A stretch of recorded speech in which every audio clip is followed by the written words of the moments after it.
Calling this meeting to order of the AM Lockport Toastmasters. Beth, I see you out there in Zoom land. Do you have an inspiration for us today? Well, I may or may not be too inspiring this morning. As many of you know, I've had my struggles over the last couple of months, but I am at least on Zoom.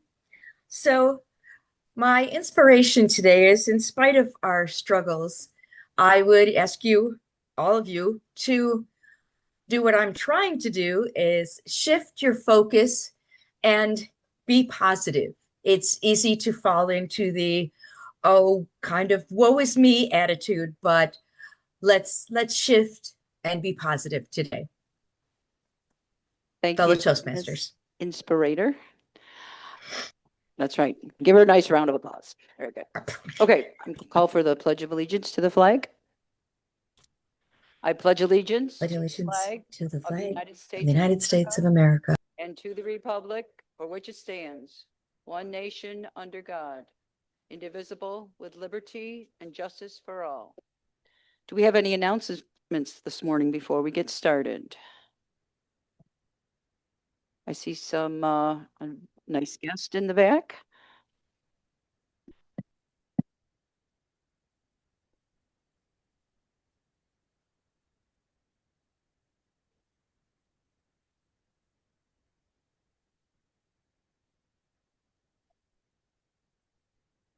Good morning. Thank you. Good morning, AM Lockport. I had to get up early tomorrow. Yeah, that too. I had to get up. See, I'm not even awake yet. I had to get up early this morning, but this is worth getting up for, right? So here we are, and I want to inspire you, those of you that are not registered for next Saturday in Rochester, that you should be there because AM Lockport will be recognized as a distinguished at their level of distinguished, awesome, and it's going to be an amazing day. It's only $15 for an amazing lunch and an amazing day. That's it. That's all I got to say. Thank you so much. Thank you very much. And thank you for coming to our meeting and letting us know about that. Thank you. Okay, without further ado, I'll turn the meeting over to our Mr. Toastmaster, Mike Florio. Thank you very much. Good morning, everyone. I want to share, we'll start by sharing who's all on. Members that are here today: Darcy, Mark Campos, Len Thornton, Steve Smith, Jill Roaring, yours truly, Larry McKenzie, Bridget Newton, and Kate Orr, and Nancy Ferry, who did not sign in, but that's okay, Nancy. You are my general evaluator, and I want to be really nice to you this morning. On Zoom land, so far we have Sylvia, Beth, Sam, Phil Russell, Maggie, and Margot, and David Jones. Thank you. See David there. I want to start right off with Phil. Phil said he had to leave today, so he was going to go first. Phil is my jester. Phil, let's start with a jest today. Good morning. Good morning. Good morning. When it comes, I'm muted? No, you're on. We hear you. All right. This thing popped up. When it comes to digital world, I'm the joke on that. I have a hard time with this stuff. But in fact, over the weekend, I lost my phone. It didn't lose it. It broke. Had to get a new phone. And now I'm having struggles trying to put all the things back where they're supposed to be. So the digital world is not my best friend at all. But I did come up with a couple of little quick quirks that you might get a little giggle out of. Hey, did you hear about the raccoon who was evicted? It was moved to trash. What did the computer confess at the concert? I like big bites and I cannot lie. How does a computer get drunk? It takes screenshots. Why did the PowerPoint presentation cross the road? the same as the chicken to get to the other side. Actually, slide. Can't even read. All right. What do you call a sleepy little computer?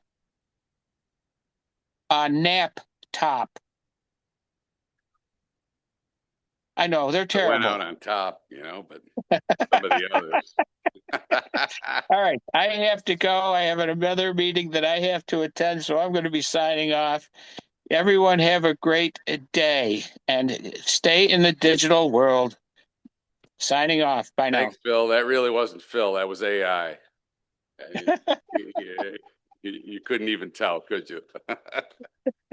Well, like it or not, everyone, we have definitely, it feels like we've moved forward even more quickly into the digital era in the last, say, 3 to 5 years. I can remember when I had my first cell phone and just how amazed I was and where we've come now, like it or not, really. We've discussed that, Nancy and I, earlier. So I want to start with the toast. And my toast is to Toastmasters and AM Toastmasters, where you can still learn how to talk to people directly in groups or whether face to face. So it's kind of against digital, but here's to AM Toastmasters.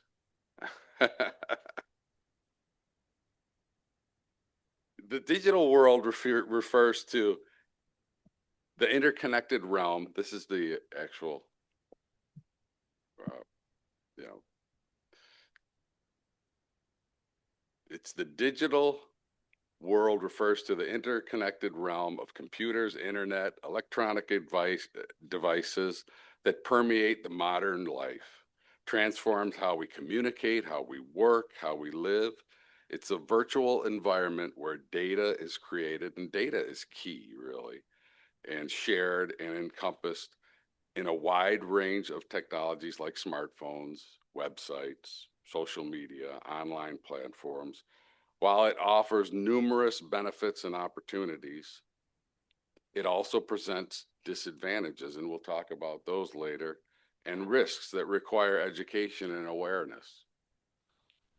Some people haven't come up to speed with it. I mean, I myself, sometimes I'll turn to my granddaughter, who is now 20, and I'll say, hey, how do I get through this? You know, I'm not really sure. Even though I've kind of grown up with it right from the start, there's still things, and the change is so rapid that I don't even understand some of it, or do I sometimes even care to? So I push back a little bit, that's for sure. Let's get into our job holders this morning. We'll start first with my general evaluator. I don't want to forget Nancy, so we'll go right first with you, Nancy. Come on up and explain your duties.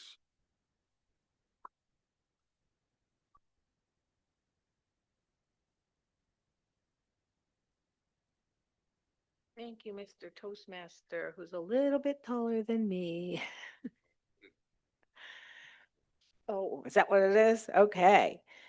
My role this morning as general evaluator will be to just keep an eye on how things went during the meeting, see how the flow went, but also to give an evaluation of the evaluators. So I will be listening for those kind of, I'm watching and listening. And also, I just wanted to say I am so lucky to have a job where I connect with human beings. I'm a chaplain, and they've tried some digital things, and they're considering some AI opportunities. That's when my job will be, that's when I totally retire. I'm only partially retired now, but I will totally retire at that time because that's what I enjoy is connections with human beings. That's why I enjoy being here. Mr. Toastmaster. Thank you. Well said. Let's go to our quote master out in Zoom land. David, good morning. Good morning, Mr. Toastmaster, and good morning, fellow Toastmasters and guests. I'm going to do a quote from the very famous Unknown. True friends are never apart, maybe in distance, but never in heart. And I just want to thank everybody at AM Lockport for my card. When I came back from a great timed vacation, I had the card from you all, and I really appreciate it with the loss of my dad. So thank you all for being Toastmasters and friends. Back to you, Mr. Our Toastmaster. condolences, Dave. Thanks. Yeah, definitely. That's the least we could do for sure. Next would be Larry McKenzie. Larry, what's our word of the day? Thank you. Thank you, Mike. Yesterday, I was sitting at my computer doing some work, and this message popped up from Mike saying that he was in need of a word master. So I immediately said, oh, sure, I'll take word master for tomorrow. I talked to him this morning, and he said, you answered too quickly. And I said, well, that's technology, which is what today happened with our theme. So when I was sitting there, I said, well, what would be a perfect word for tomorrow? And it popped in my head, and the word that came up was fortitude. Fortitude. So if you're not sure what fortitude means, it means to have courage in pain or adversity, strength of mind to endure hardship or difficulty with courage. And with the digital world, some people are very, afraid of what's happening. So fortitude. Using it in a sentence, facing the unknown requires great fortitude. So today, during your table topics or anytime throughout the meeting, if you could use the word, that would be great to qualify with table topics. But before we do that, I need to do one thing. On the count of three, I need everybody in the room to do one thing for me. Say this word. 1, 2, 3. So therefore, if the word doesn't get a lot of use today, at least we all said it once. Fortitude. Thank you very much. With great fortitude, I will press on. And Bridget has fortitude. There's no doubt about it, because Bridget is one of our new Toastmasters, is taking on the job of a master. Bridget, come on up. Explain your duties. Thank you. Good morning, everybody. I'm just going to read off the sheet since this is my first time as a master. Next time I will just wing it. But I have fortitude to come up here in the first place, I guess. There we go. So the purpose of the counter is to note words and sounds that are used as crutch or pause fillers by anyone who speaks. During the meeting, I will listen for overused words. Do I have to talk louder? Okay. Just got to make sure I'm closer. Okay. Including and, well, but, so you know. I will also listen for fillers, and ers, and when the speaker repeats a word or phrase such as I, or this means, at the end of the meeting. Report the number of times each person speaks using these expressions. And I do think the microphone might be going in and out. All right, thank you so much. Just me, okay. That's how we test the new Toastmasters, is we play with the microphone. We'll bring up one of our veteran Toastmasters as grammarian this morning. Jill, come on up. Thank you, Mike, and I don't have to adjust. This is kind of nice. We have a few tall people in a row for a while here. Okay, as grammarian today, I will be taking note of the language that we all use during the meeting. The good, the bad, and the ugly. Hopefully not very much bad or ugly. And I will be reporting at the end of the meeting, hopefully with some wonderful phrases. So thank you, Mike. Thanks, Jill. Next up, our timer this morning, Mike Licata. Come on up, Mike. Thank you, Mr. Toastmaster. Good morning, fellow Toastmasters and our guests this morning. Everything in AM Lockport is timed. The table topics is 1 to 2 minutes with a 15-second buffer on either side. Speeches vary, but mostly are 5 to 7 with a 30-second buffer. And our evaluations this morning are 2 to 3 minutes with 30-second buffer on either side. Mr. Toastmaster. Thank you, Mike. We'll head back out to Zoom land to our quizmaster, Margot Sue Bittner. Good morning, Margot. Good morning, Mr. Toastmaster. You have to have a lot of fortitude for this job because you have to listen throughout the meeting. At the end, I will come up with 3 to 5 questions, somewhere in that range, so I don't go on forever. And I will test your listening skills. And I will ask whoever is at the mic at the moment to sort of answer the questions from what the group says, because if it doesn't go into the mic, I won't hear it and I'll just keep talking. Mr. Toastmaster. Thank you, Margot. And everyone is here today, which is good. It happens, yeah. Everyone did a great job. I was really appreciative. I didn't have to chase anyone down this morning. So part of the digital world are electronic devices and networks. They're everywhere. I think there's no one here in this room that can escape it, really. The digital world is computer hardware, software. My first computer was a Commodore 64. I don't know if anybody, did you have one, Mark? So look at that. Yeah, there you go. There's Jill. And I'm going to probably be asking people, what they had. And the Commodore 64 was great because it had the first version of Word. And I couldn't type when I went through college. And what I have to do is I'd pay people to type type my reports, and this thing, I could do it myself for the first time. And I remember the tractor feed printer. I'm sure you had one of those too, Mark, right? Who had the tractor feed printer where you had to rip off the sides? And, for me, the technology, it came at the right time because I was not the greatest speller. Okay. So when it had spell check, I go, oh my gosh, I'm in heaven. Somebody can check my spelling. And, when grammar came along, forget it. I mean, that was the best thing since sliced bread. So, as you came up the food chain and what there was in technology, you're kind of like, yeah, this is all right. This is all right. And it's almost as if it helped me along in my college career, my business career, just kind of at the right time. Uh, Next, I guess one of the core components is virtual, and it's becoming more and more pervasive now. And you sometimes, I kidded around with Phil there. There are times you don't really even know if the person on the other side is real, and they're so good at it now that you look at the person on the other end and you kind of look at the lines of their face or whatever, and you think that that's the person, the real person out there, but it really might not be. The video games now are unbelievable. They're just total reality in some of them, where with the new goggles, the new AI goggles that you have, you're immersed really in what it is. So that is huge, that change.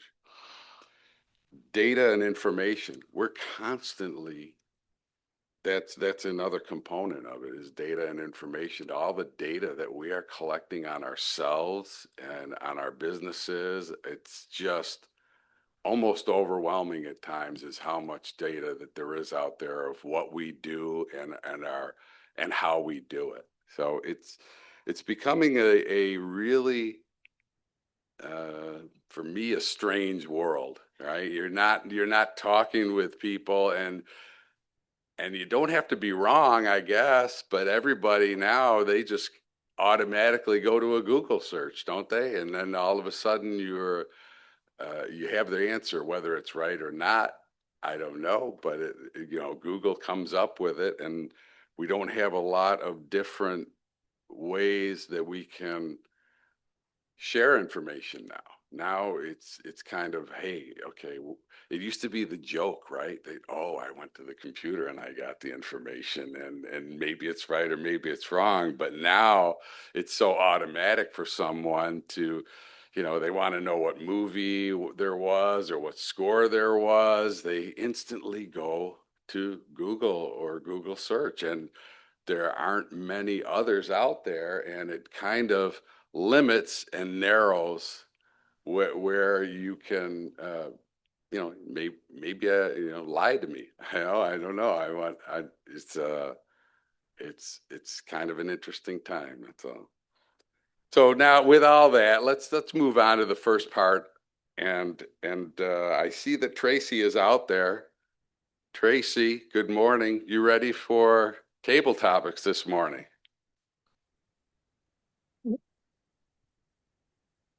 Yes, I am. Thank you, Mr. Toastmaster.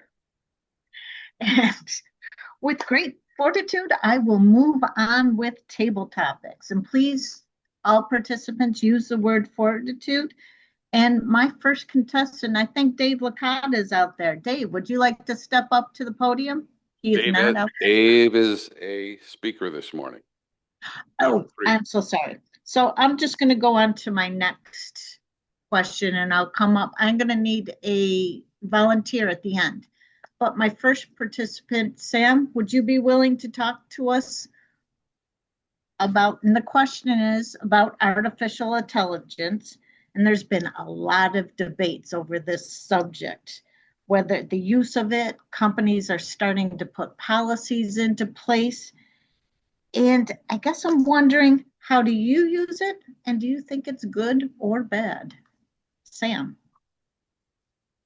Good morning. Remember the word. I honestly, I don't know a lot about what AI is. It can be a lot of things from what I've heard. My friend at work has been able to just say a phrase, create an image that has this, this, and this. I don't personally use it a lot. In my job, you can't really use AI to replace nursing care. As far as the digital world, I think it can be good and bad. It's good for connection and instant access to information. We can be more informed about everything.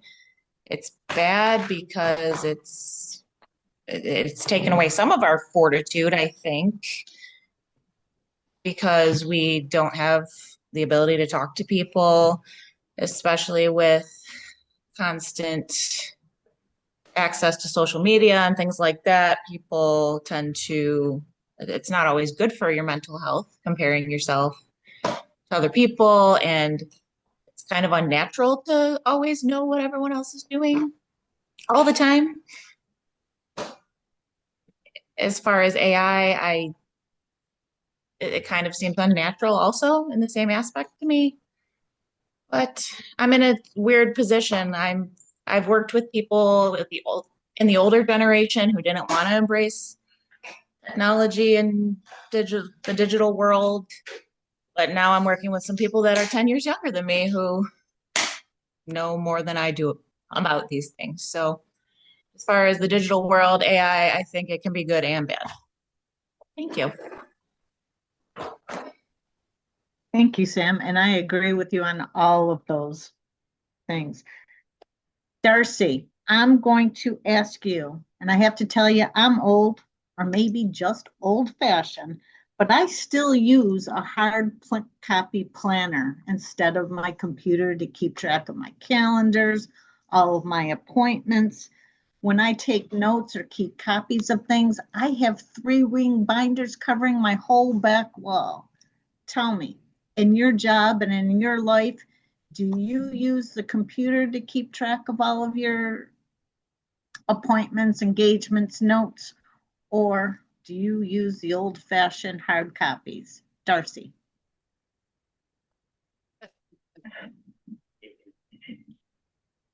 Thank you, Mrs. Table Topics Master.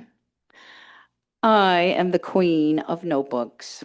I have a notebook for everything, and they're all organized and they're all scattered around the office and they're all labeled, and I don't know what I would do without my notebooks. I'm a very hands-on person. I want to see it. I want to feel it when I read it. And even though I have been forced into the digital age like everyone else, and I try my best and I try to keep up with the latest technology, I still am very old-fashioned when it comes to lots of things, I guess.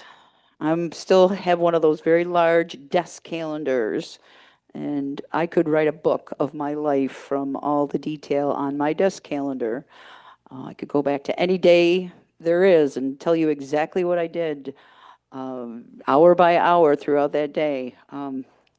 I know everybody puts it on their phone, and I don't do that, but it's on my desk, and that's where I spend most of my time when I'm working and organizing and planning and everything else. So I've come to know that I have a lot in common with Tracy, but between tomatoes and notebooks and all kinds of things. So us older generation, I guess I'm getting into the older generation now, and you can call me old-fashioned if you want, but it works for me. And I'm going to stop there and hand it back over to fortitude. It takes a lot of fortitude to go back and forth between the old and the new, and I've done it pretty successfully. Mr. Toastmaster and Mrs. Table Topics Master. Yes, you have. Yes, you have done it successfully. Thank you very much. A little coaching there, you know. Thank you, Darcy. And remember, we never admit to our age. We're just going to keep on having anniversaries. So is there anybody that's willing to volunteer in the audience? And if not, I can pick. Okay, going once, You're twice. welcome. Oh, okay. Avis was ready to rock and roll. Yeah. All right.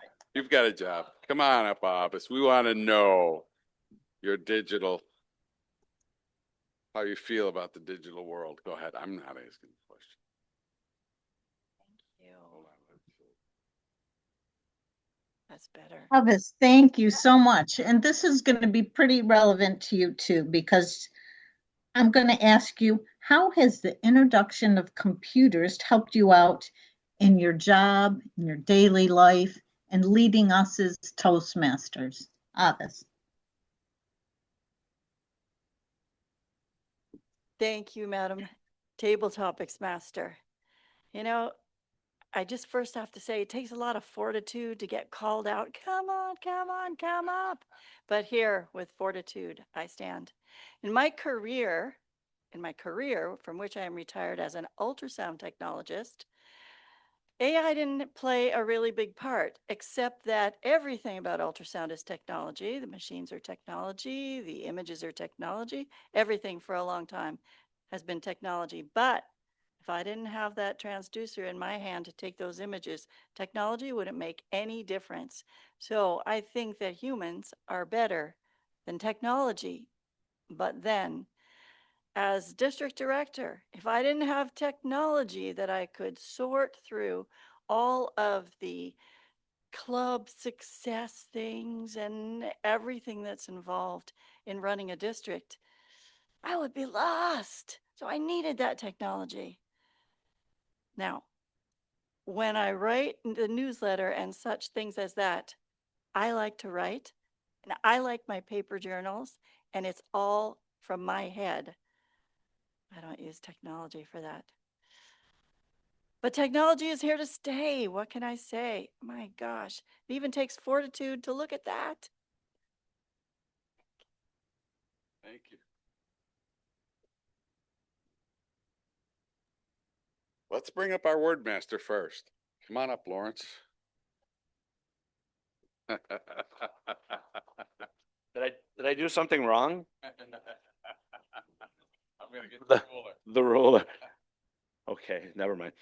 I was going to go somewhere. I am very pleased to announce that for table topics, Sam, Darcy, and Avis all used the word fortitude. Avis was the winner, though. She used it 3 times. Thank you, Mr. Toastmaster. Toastmaster. Thank you. We'll bring up our timer this morning, Mike Licata.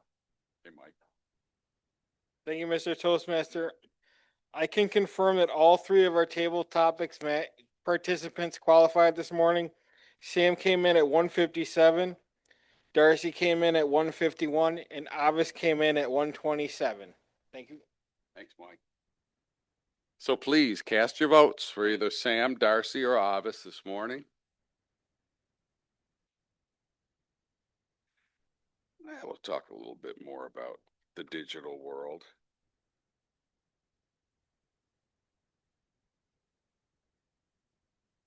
So what does it impact the digital world? Communication for sure. It's made it a smaller world for us. There's no doubt about it. In some ways it's good, even for us here as Toastmasters. We can bring people in.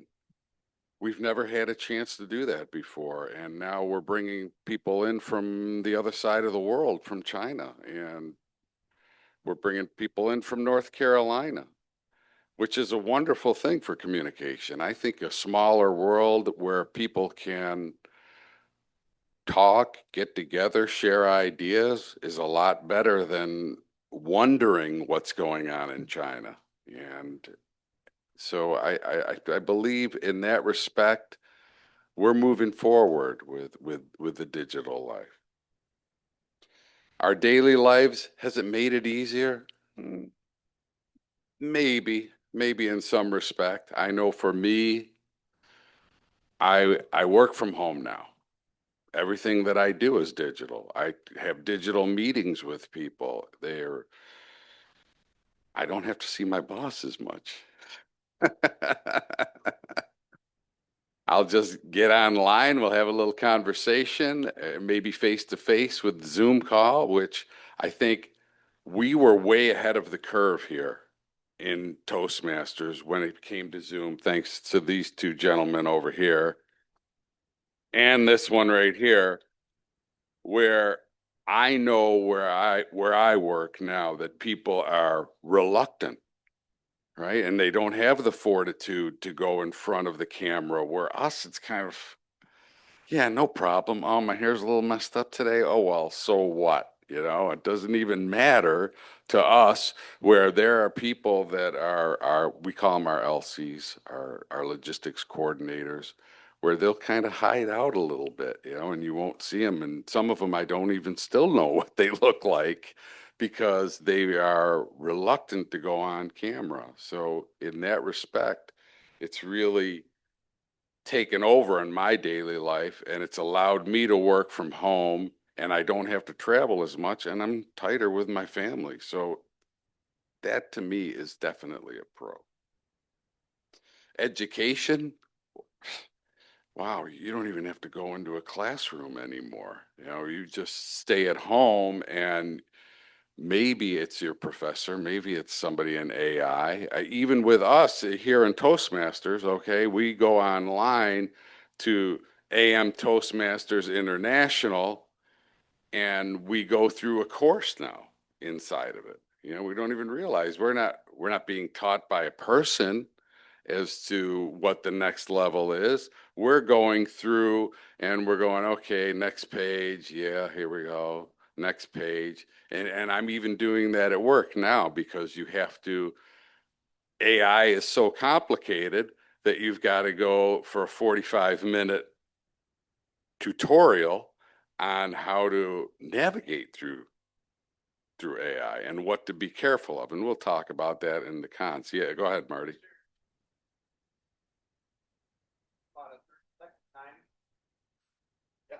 Sure, come on up. This is very timely. Okay. And I hate to interrupt you, but last night I received an email. I was looking, it said Joe Budnick. I'm saying, oh my gosh, did I miss a committee meeting for the club, or is it a Knights of Columbus function? So it says, it's from Joe Budnick. It says, hello, Martin. And the subject is Martin Johnston, assistance with vendor payment. I'm like, okay. So I read on, hello, Martin. I hope this message finds you well. We are seeking your assistance with making a payment to one of our vendors. And I'm thinking, the vendor has requested payment via Zelle, Venmo, PayPal, or ACH. However, our treasurer, Mike Licata, you hear Mike? Is not familiar with these payment methods. If you're able to make the payment on our behalf, Mike will reimburse you by check. We sincerely appreciate your support and assistance. Warm regard, Joe, wave your hand. Joe Budnick. And Joe said he did not send this to me. AM Lockport Toastmasters Club 5460. So is that AI related? It's a spam relation. So well, I just thought that I'd bring that up because it sort of ties in with technology and digital. And thank you for, I went over time. No, no, that's okay. But yeah. No, I actually sent that out and the cash has to come to me. I just want to make sure that anybody's aware of that, that was not a scam. Send gift cards, small denominations of cash. All right, I didn't think we would go this far with digital, but it's definitely a broad subject, so we can go in a lot of different directions. But let's go into the next direction here, and that would be as speakers. And our first speaker this morning will be, oh my goodness, Maggie. That's right. I don't have my agenda right in front of me here. There we go. Maggie Craig is, and our evaluator is online. That's Sylvia Baptiste. Sylvia, are you ready to introduce Maggie? I am. I'm so excited about this morning. I am. Maggie Craig's presentation today is from the Presentation Mastery, Level 3 Elective, Inspire Your Audience. What a great person to do this. Her purpose this morning is to practice writing and delivering a speech that inspires others. Her speech content should be engaging, and the speaker should be entertaining or moving. Timer, it's 5 to 7 minutes. And also I want to say Maggie should be aware of the audience response and adapt this to her speech. Again, the timer is 5 to 7 minutes. Maggie's title this morning is A Perfect Day, Maggie Craig. Great, Maggie Craig, A Perfect Day. Good morning. Good morning. Before I start, you were talking, Mike. I remember when I was in high school, I took typing. By the time I got to college, I took programming. When I graduated from college, one of my first jobs, I had everything came out on a fax machine. Oh, yeah. And thermal printing. Yes. And if you touched it the wrong way, the information disappeared. Because the thermal paper didn't hold it. And about 3 days later, if you hadn't photocopied it, it wasn't on the paper anymore. It just disappeared. Anyway, okay, I'll take 1 second to breathe and then go. Fellow Toastmasters, honored guests, voters, let me tell you about the most extraordinary morning in Lockport's history. But before I get there, I want to start with something many of you already know about me. I love sunrises. There's something almost sacred about watching the world turn gold, one rooftop at a time. And Lockport, with our canals and steeples,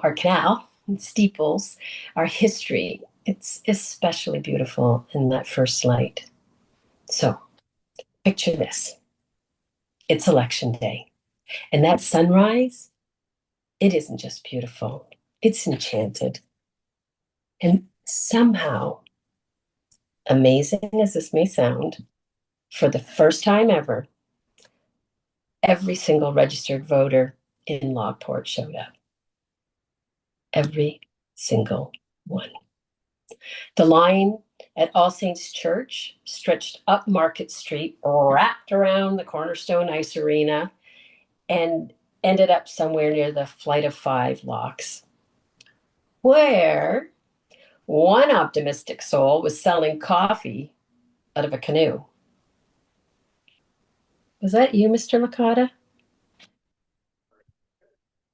People had brought chairs, umbrellas, thermoses, blankies, and enough snacks to get us through an 18-inning World Series baseball game. Neighbors waved at one another. even the ones still feuding over that now infamous snowblower incident of 2019. You know who you are. Inside the church, the ballot scanner blinked nervously. And if machines could pray, I think it said a little one, because it knew it was going to be working harder than it had ever worked before. Poll workers hustled, volunteers passed out water. Someone played It's a Wonderful World on a portable speaker. It's a wonderful world. And when the final ballot slid into the scanner, the entire room erupted. Cheering, laughing, crying, hugging people they hadn't spoke to in years. For one shining day, Lockport didn't just vote. The people of this little city showed up together. Yeah, that didn't happen. That perfect day, the line, the laughter, sense of pride, that was a dream. Because in this month's election, November 2025, only about 1 in 4 of Lockport's roughly 13,000 registered voters cast ballots. Math alert. Let's round it up to about 25%. The sunrise may have been real, but the enchanted part, not so much. The line at Cara Center never existed. The coffee cellar in the canoe, Mr. Licata was not there. 3 out of 4 of us. 3 out of 4. 3 out of 4 of us stayed home. Our town, this beautiful, historic, sometimes delightfully stubborn Lockport, spoke with a whisper when it could have roared. Why? Maybe we were busy. Maybe the races felt small. Maybe we didn't think our one little voice mattered. Maybe we told ourselves someone else will take care of it. Maybe we thought that neighbor, the one who debates politics down at the dairy aisle in tops, maybe he'd do that heavy lifting for us. But here's the truth. Democracy doesn't run on thoughts and prayers. It runs on commitment. It runs on effort.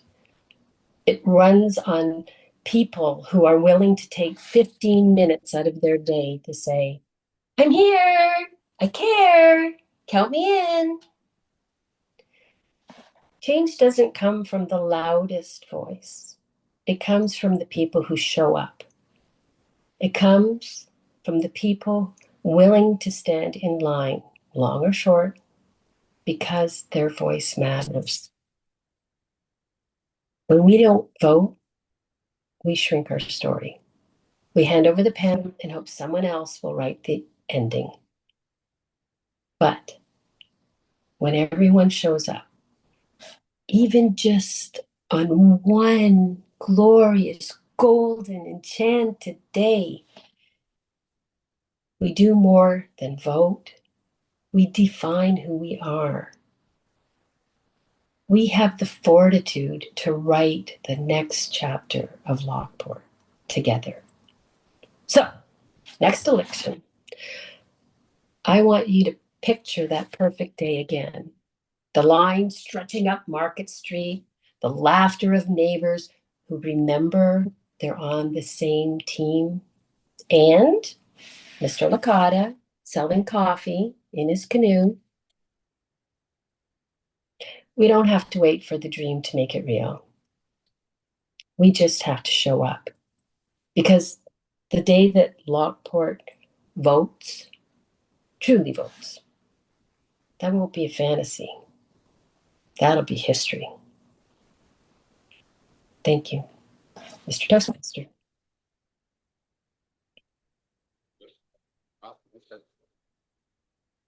Thank you.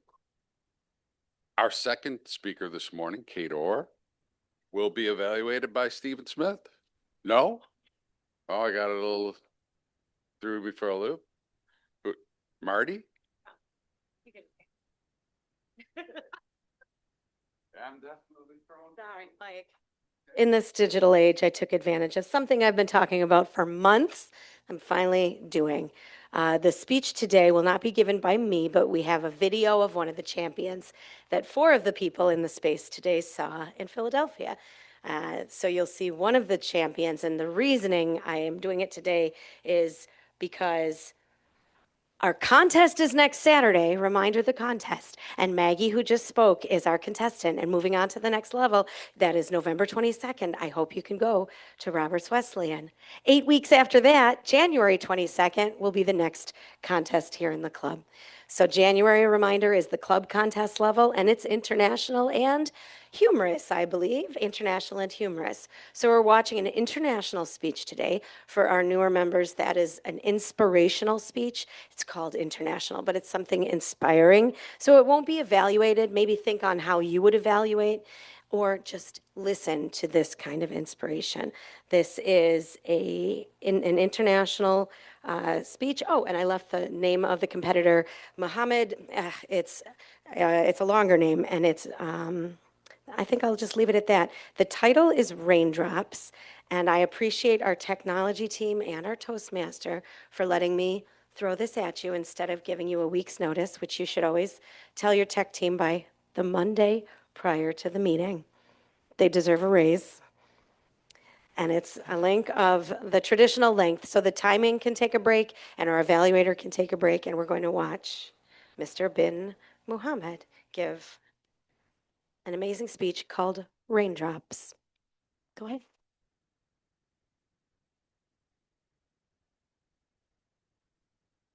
Mas Mahathir bin Mohammed. Raindrops. Raindrops. Mas Mahathir bin Mohammed.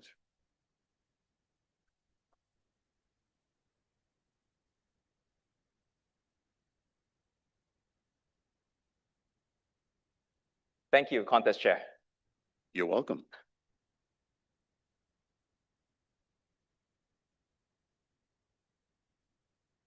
"12 years ago, I had no idea how simple raindrops could change me.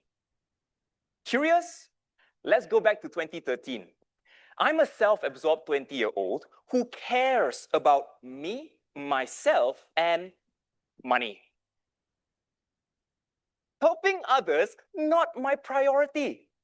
Now, sensing who I'm becoming, my mom says, "Son, there's an orphanage I help at on the weekends, and you're going." What? I don't want to go. But when mothers say go, you go. At the orphanage, while mom helps in the kitchen cooking meals for the kids, I have to help the kids in the study hall. And that's when I meet Ali. Ali is a too cool for school teenager who's allergic to homework. He won't study, he won't listen. The one thing he will do, write bad jokes. And one goes like this: "What must go away? Mas Mahade." And what's worse, his joke is full of spelling mistakes. Only my name is correct. I hate it here. But every weekend, mom drags me back and reminds me, "Son, you can help Ali by being kind." What? I just have to ensure he improves fast so I can get out of here faster. So I go tough on him. I flood Ali with homework. He drowns me with excuses. I push him to spell right. He puts up a fight. I say, I'll tell my mom about you. And he says, then I'll write more jokes about you. One gloomy rainy day, I flip. Ali, what's your problem? And he yells back, you, and storms off to his room. So I storm off to the kitchen, mom's cooking, and I say, Mom, I am done with Ali. And why is he being so difficult? Mom switches off the stove. She says, son, Ali is not as lucky as you. What do you mean? He's lost his mom, his dad. He's lost hope. But we can help. She points outside towards the rain and says, before it rains, it starts with the first rain drop. Then other raindrops follow. And in the same way, when you show kindness first, sooner or later, others follow. And eventually, kindness reigns everywhere. But son, you have to start it. Go be a raindrop for Ali. I don't want to. But when mothers say go, so I go to Ali's room. He's on his bed, holding his family photo. I ask Ali, what's wrong? And after a long silence, he says, I miss my mom. I miss my dad. No one cares about me like them.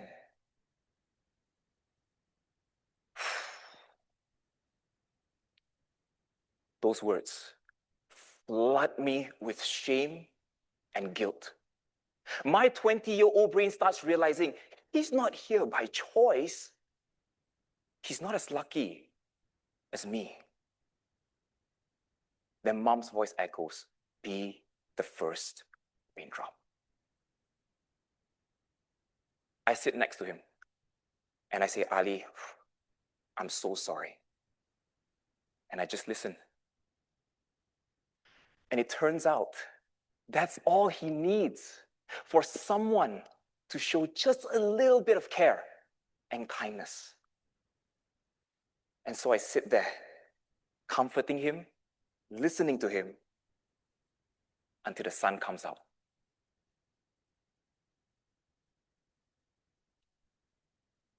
Since that moment, I try to be better by showing kindness more. And soon, I notice he follows. Ali is making small changes every single day. One day, I see him helping mom in the kitchen.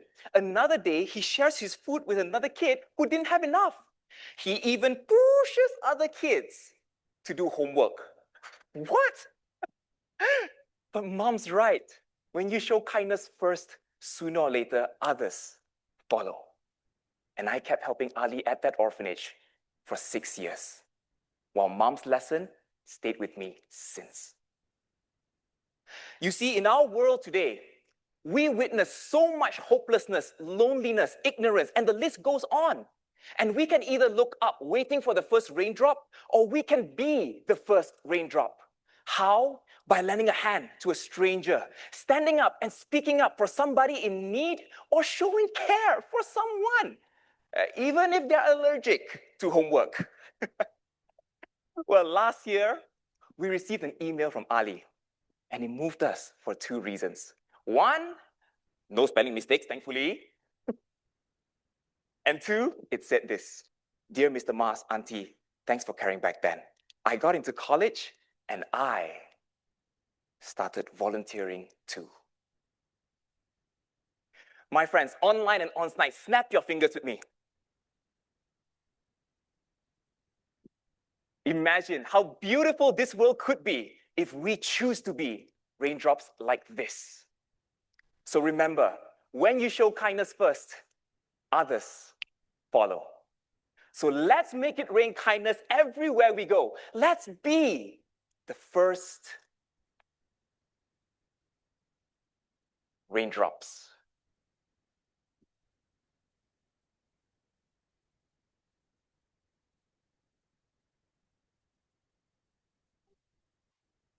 Thank you, Masa Mahad. And I know there's no evaluations, but the guy was pretty good. I think, yeah, he's pretty good. The red suit and the red shoes might have been a little over the top, but yeah, he didn't use the word of the day. Thanks for that. It's nice to see someone at that level and know that we have something to shoot for. Yeah, and it was digitally done, right? Awesome.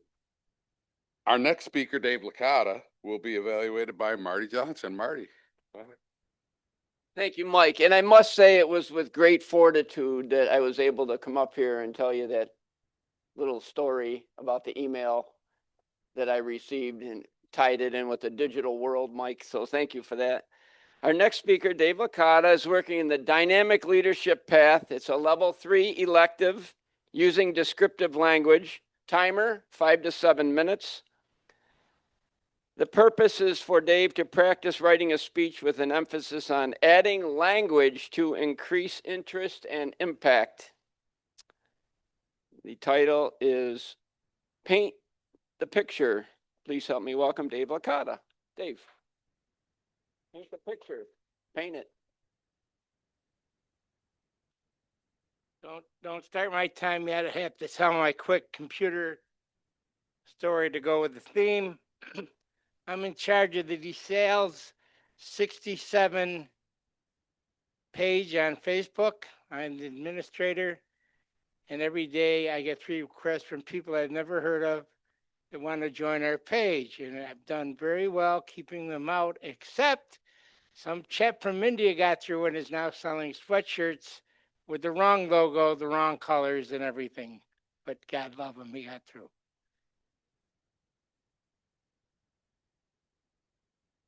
Really? Oh my God. No flies on that guy. Mr. Toastmaster, fellow Toastmasters, our guest. I was scolded in a loving manner by my dear friends, Len and Mark, because I came up earlier with a bunch of props when I was doing my coffee speech. And they said, you should have asked for help. We would have helped you. The whole speech would have went smoother. So I want you to understand that when I scold you today, it's with the same love and respect that they showed me. But first I have to thank Maggie I did not talk to Maggie or Katie, but it's like they set the table for me. It's just too much some days here. The serendipitous occurrences of AM Lockport Toastmasters is, gosh, it's magic. In the past, we've sat here and we watched our brothers and sisters Toastmasters looking for the green card, showing a virtual slideshow on the computer. That's not a speech, that's a slideshow. That's why the title of today is Paint the Picture. Use the words. That's what we're here for. We're here to use the words. So, when you do these slideshows, you get all kinds of technical gaps and things don't go smooth and it's distracting. And I'll say it, it's not worthy of us. We're better than that. A picture is worth 1,000 words, but it's our job to find words that are worth 1,000 pictures. It's not easy, but we didn't become Toastmasters because it's easy.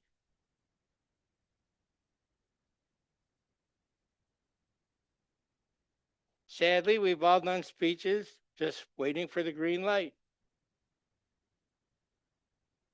But we should be artists. We should use a colorful palette and paint pictures with words. Now, one way I do that, don't be afraid to sprinkle those quotations into your speech. This morning, we're going to focus on one gentleman, one speaker, and I'd just be crazy to come up here and not make the first one Winston Churchill. These are the words that kept Britain safe, took Nazism and the Japanese Empire out of it. All right.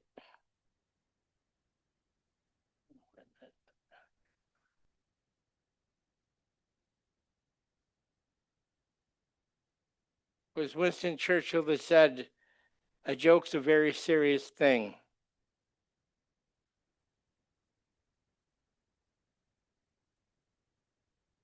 And we'll go to the next page.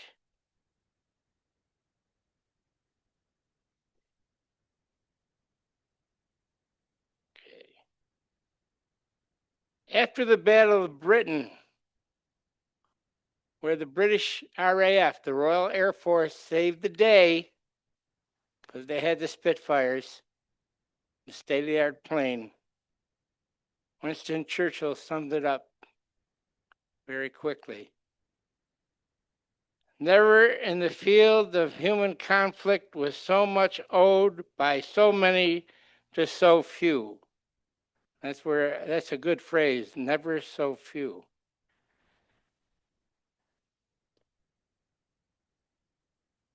And then when things got a little bit brighter and things had turned and he could see victory off in the distance, this is not the end. It is not even the beginning of the end, but it is perhaps the end of the beginning.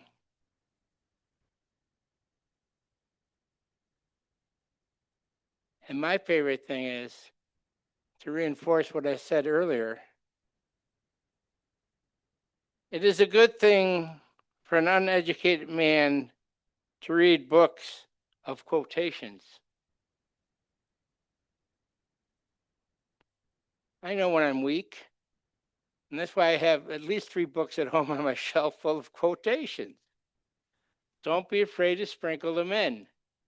They make the speech more interesting, they spice it up a little bit, and make your speech more memorable. So I want to plead with you, work with words, paint the picture, and we'll all be a little bit better. Thank you very much, Mr. Toastmaster.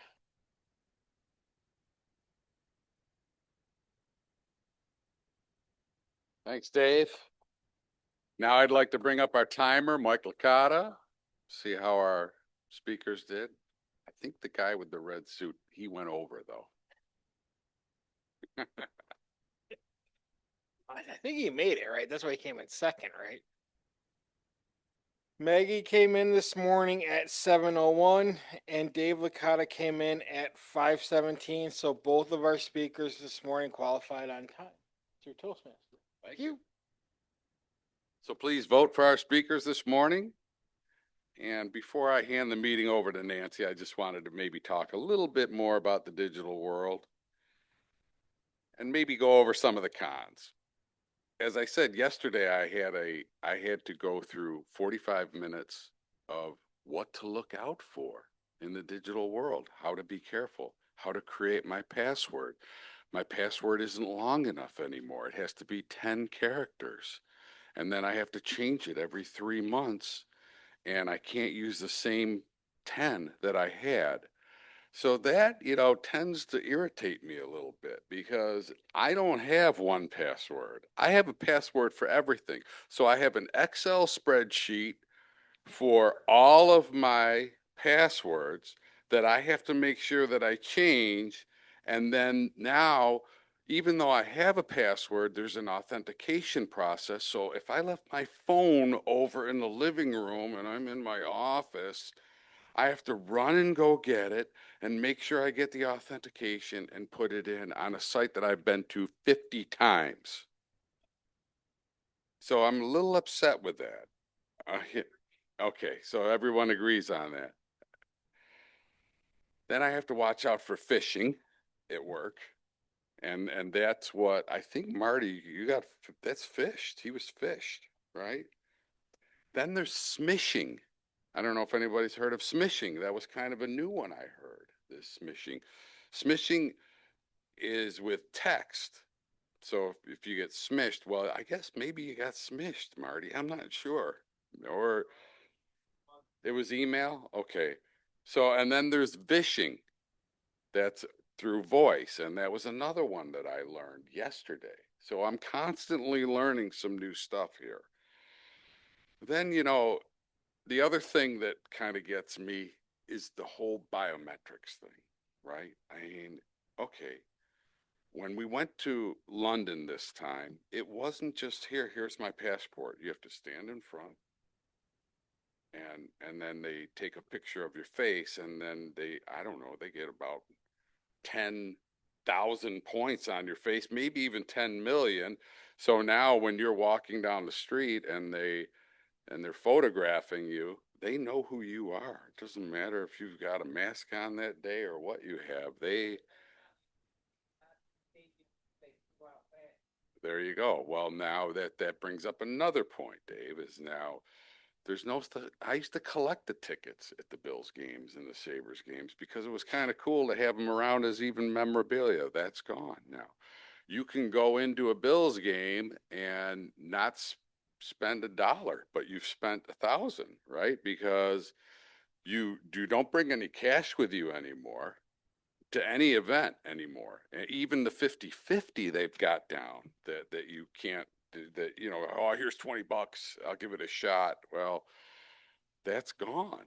Now you just better make sure you have your cell phone with your ticket on and an iPhone app. Now, I mean, it's almost like a religion. Do you have an iPhone? Are you a Mac person or are you a Microsoft person? So it's kind of which is your God of choice now. And that kind of gets me a little crazy. Anyway, and now it can be either your eye, your voice, your finger, and I don't know if we've voted for that. I'm not sure. I don't remember anybody saying, "Hey, let's decide if we want the government to map our face, and that's how we can get on a plane." And now, the last time we went to Florida, well, I've had a license forever. It was paper before. Now the last license I have is no good because it's not digital. Now you have to have, I think, the chip inside of it because now they're kind of tracking everywhere you go. And you can't even get on a domestic flight anymore I have to use my passport in America to go to Florida on a domestic flight because my license is no longer a valid ID for me. I kind of have a tough time with that, and I know I'm old school, but somehow I feel like they're encroaching on us just a little bit here, and it seems to be more and more and more. And then what else did they do? They gave I had to pay extra for the digital on my house, right? Because now they want to digitize the gas and electric company, my meter. And for some reason, I don't know why, but the expense of gas and electric went up that month. Maybe it could have been to pay for those meters that they were putting in every single household. I don't know. But anyway, those are maybe some of my pet peeves. Now I want to share with you though, this is going to give away my age a little bit, right? When I first started at my job, I thought it was really cool that I had a phone in my car. It was a car phone, and I had to go to Verizon in order to get it installed, right? It was an event.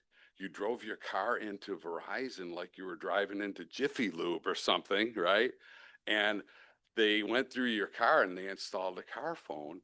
And I thought it was the coolest thing, really. I mean, because I could be driving home And this thing was 5 watts of power. I don't know. It may have affected me. I don't know, but I'm not really sure. And nobody knew that I was driving home because it was so powerful. And it was awesome. It was, I don't know, in the 80s, end of the 80s. And anyway, so then the next phone, I saved my phones, right? The first cell phone I got was this one, the Motorola flip phone. And you were Star Trek when you had, this was the epitome of cool. I don't know if you guys ever had one, but this was my first one, and I didn't want to see, there you go. And I think my aunt, who comes in from New York, she had this last year. There you go, the flip phone. Yeah, there you go. And my aunt, she's kind of, I love her, right? But she's crazy. And she'll come into Lockport from New York, and she'll get on the phone at the airport. Okay, I'm here. And she turns off the phone and turns it off, and that's it. She will never use it again, right? She hates technology. So when she stays at the Lockport Hotel, I have to call the front desk, and they have to call her on a normal phone in order to get it. She will not pick up the phone. This is my first one. Really cool. This was cool. I had this for years. My second phone was what I called the brick, right? I called it the brick because you could flip it, and there's this new technology out called texting, and I could drive down 90 with my knee on the steering wheel, having a cup of coffee and a donut, and be with my thumb texting people that I was going to be there. And okay, it was a little dangerous, but I thought, wow, this is cool. And that screen, that was the screen, right? And I thought, look at how wide that screen is. It's huge. And we'd get we'd get grainy photos on there. And I had that one for a long time too. And then, well, then came this thing called email. And there was a company in Canada, Maggie's not on there, but this was the BlackBerry. And this might be an antique now. I don't know. This might be worth something. This might go to Smithsonian or something, right? Yeah. And this one, now I have two. This was the second edition, right? But this one I wouldn't want to give up because it had the little trackball on there. And when you were good with that, I mean, my thumbs it probably, probably helped my thumbs over the years. But look at how tiny those are. But we were good at it, and it was almost like bragging rights for people that, oh, I got 50 emails the other day. I'm like, wow, man, you got 50? That is now it's just the reverse, right? It's like, son of a, I got 100 emails yesterday. I just got back from vacation and I've got to dig through 200 emails. Will it ever stop? And anyway, so Nance, come on up. I can go on and on forever, but it's a weird world we live in, and it's definitely changing. That's the one thing that people say to me is the only thing to count on for sure is change, and we'll see where we end up. Thanks, Nancy. I remember my first BlackBerry. I was grown up. I was so excited that I was getting a BlackBerry. One thing that Mike mentioned was his first spell checking on the computer. Well, I had great fortitude and I took on a part-time job at a church doing a newsletter and putting out the bulletins. Well, I sent out 350 newsletters and they had all been spell checked by the electric typewriter thing that they offered me in the church. And then I did the proofreading myself. And when I invited the public instead of the public, I was terribly embarrassed when Monday morning I got probably 25 phone calls about unfortunately in the church, there was the principal of the high school, the the prude English teacher who had never been married but studied English and grammar all the time.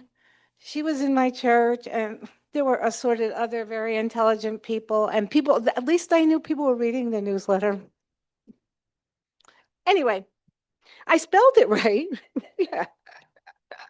I'd like to invite up our two evaluators.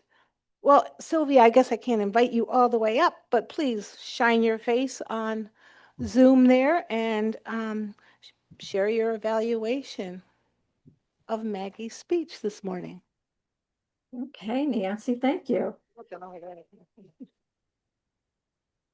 I'm going to start with one of the things in the evaluation that the evaluator was supposed to look for is if the member appears to be talking at the audience instead of interacting with them, they are not fulfilling the goal of the speech.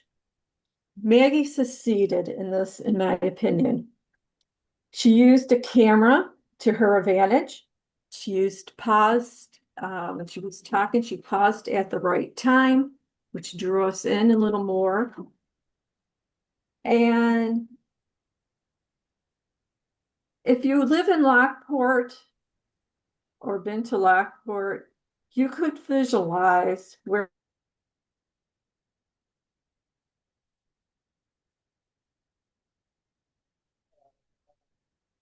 We can't hear you.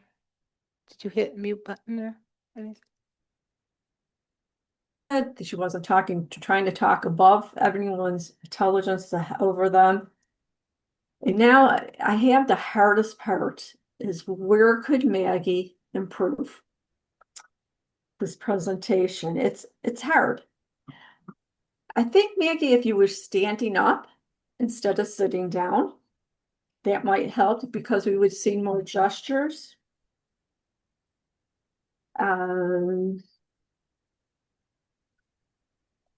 Yeah, I think that might have been it. Of course, doing this in person. Are you doing this presentation Saturday? No. Oh, too bad. I think you would have done a great job. And then being in person, also, you could read the audience better. And just in case, that what I try to say the right wording is reading people is part of our job is giving presentations. If you starting to lose see that they're losing interest, you could draw them back in. So the connection with the audience, but I thought you did that. Even though I'm on Zoom, I felt drawn in the whole presentation. Maggie didn't seem, she was facing fortitude this morning. She seemed very comfortable in front of the camera. And even though she did a little breathing exercise before, it works for her. And I keep doing that if I were you, Maggie. And again, you fulfilled the goal of the speech. I felt you did an excellent job. You used the timing to your advantage. You had it. And you used words to paint the picture that I was visualizing of Lockport. That old saying, and the picture is worth 1,000 words. Good luck on Saturday. Thank you, Sylvia. Our next evaluator is Marty. No, yes, Marty, evaluating Dave Licata. Thank you, Madam General Evaluator, fellow members and guests. Welcome, Avis.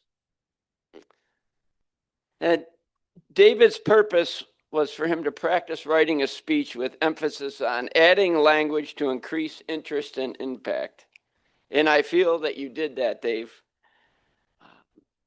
As Dave would say, we'll start with Dave's givens.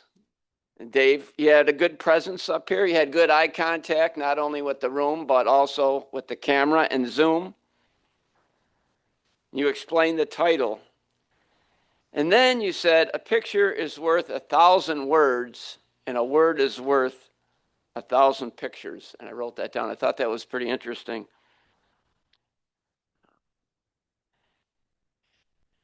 And then you said, use a colorful palette. I thought that was very interesting. And I was hoping that you would expound or expand on that during your speech. And I hope you will next time, because I know that you can. And it was very interesting that it just stood out in my mind for your whole speech about words. And it's the speeches was used to descriptive language, such as setting the table for me when you were talking about the other members and leading into the meeting.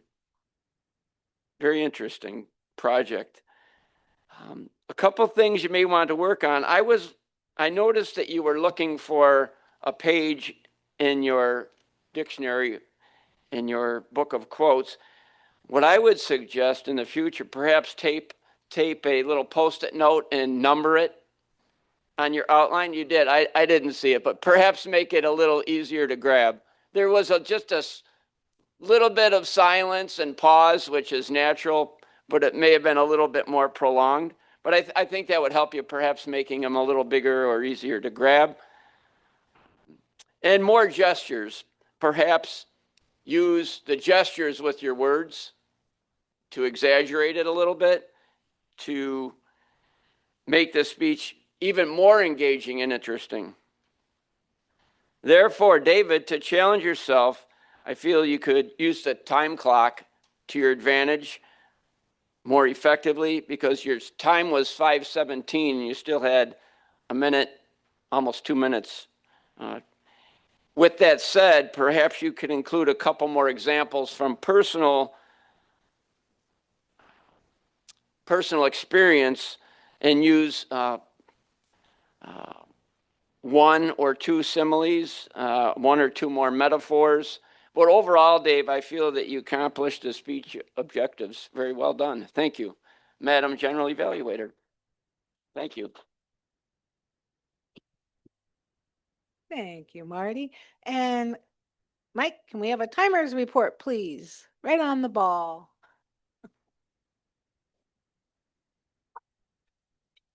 Thank you, Madam General Evaluator. Sylvia came in with the buffer at 312 and Marty came in at 252. So both of our evaluators qualified this morning. Thank you, Madam General Evaluator.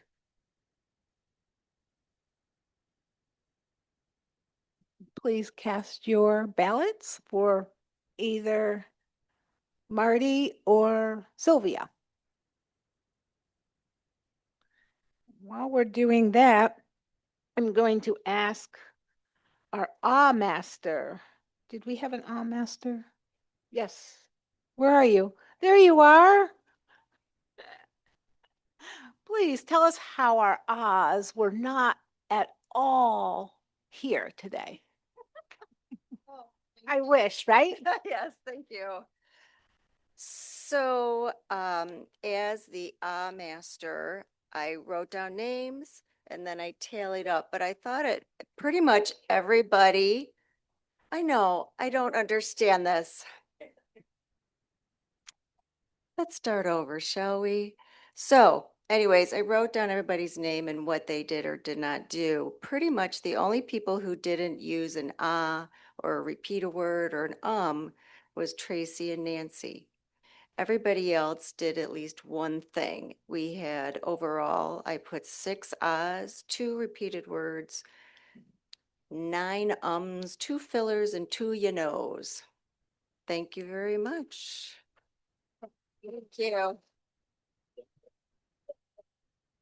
Jill, I'm interested to hear what your grammarian report will bring to light this morning.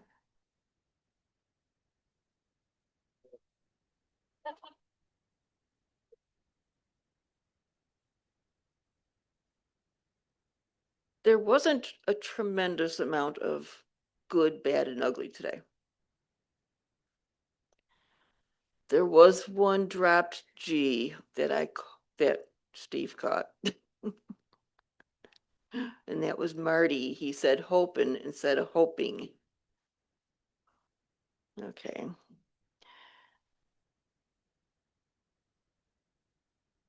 there were several phrases that had just a wonderful flow to them. You know, as far as big words that we use today, no, there weren't that many big words other than epitome of cool that Mike used. But let's see, Maggie, democracy doesn't run on thoughts and prayers. And we shouldn't wait for the dream to make it real. Dave set the table for me. I have to admit, Nancy making fun of her grammar adventure, writing the newsletter, which I am a newsletter editor too. I understand. Doesn't matter how many times you proofread it. There might be something there. I did catch one of the Winston Churchill. And it was the end of the beginning. And I sat there trying to break it down. The end of the beginning, at first glance, at first listening, it's kind of, what is he trying to say? But that is my report for today.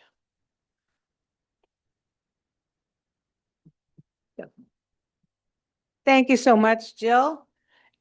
There's one, can I add?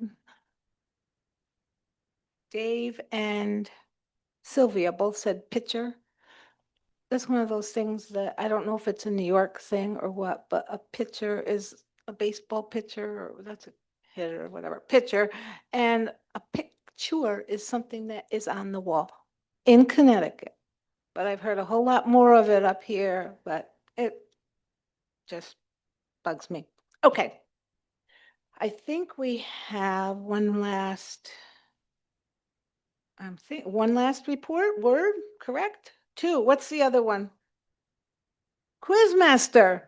Thank you, but that won't be a report. That will be We'll a report and then a quiz.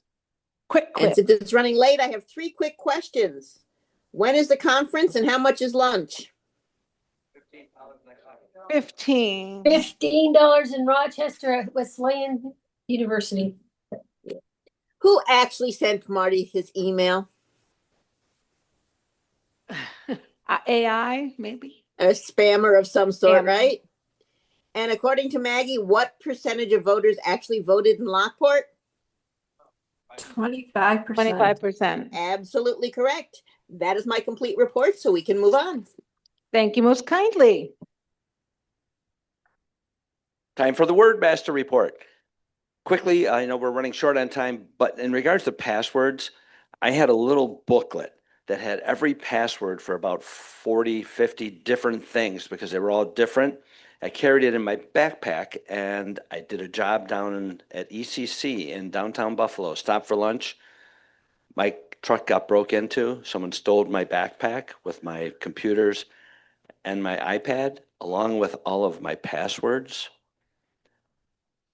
We won't go there. It became a nightmare. Wordmaster. Today, our word went quite well. Fortitude. It was used 15 times throughout our speaking portion of the day. But the caveat to that was that at the very beginning, there was 20 of us that said fortitude. So therefore, 35 times it was used all throughout the day. Thank you.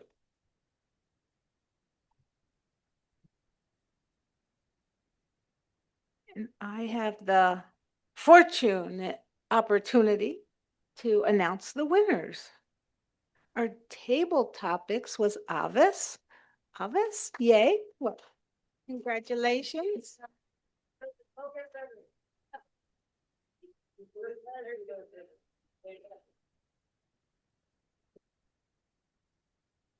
I'm trying to get you a ribbon, but my hands aren't working today.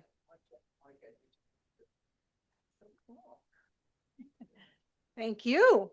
It's always a great pleasure to have you here, share your wisdom and your experience.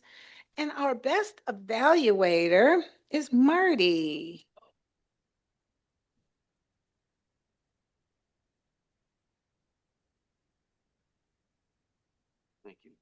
Is that yours That's too? all right. I was just, thank you. Thank you. Thank you again.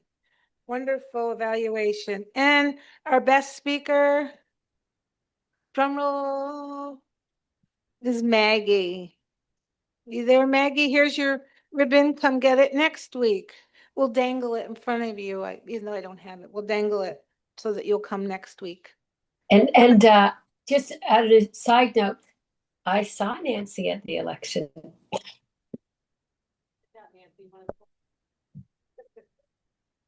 Okay, we've got to close this meeting. It's 8:30. But Nancy, would you draw for the split club, please? And if I pick